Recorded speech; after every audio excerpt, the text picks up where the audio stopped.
Hey guys and gals, sweet project cars here with cool, trick, and affordable ways. Julio, tell everybody where all the tools are at and get you right out of the way. Hey guys and gals, Sweet Project Cars here. Glad to have you with us. I've got a really cool video that I wanted to share with you. I've done this for a long time and it works really good.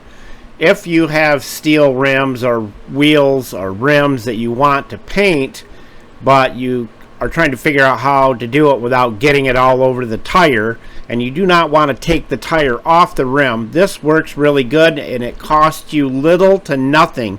If you have some old transmission fluid, works really good and it doesn't hurt the tire at all, because what are tires made of?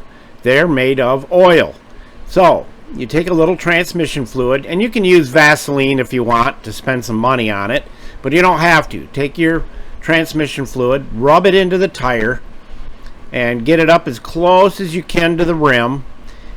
And after you do that, all you have to do is, of course, make sure your steel wheel or your aluminum wheel or whatever it is you're painting is clean. And we always suggest using a little old 99 on the area you're painting and let that dry good, and that'll make sure that you get a good adhesion. But it's very simple to do. And after you get it all painted, let it dry really well, and you can literally wipe the tire clean. The paint comes right off. It does not attach. But there's a much better way to do it, of course, and that is to power wash it right there. You can power wash the tire, the whole rim and tire, while the tire's still on the rim. Just make sure it's really, really dry, 24 hours for most paints, and you'll be all set to go.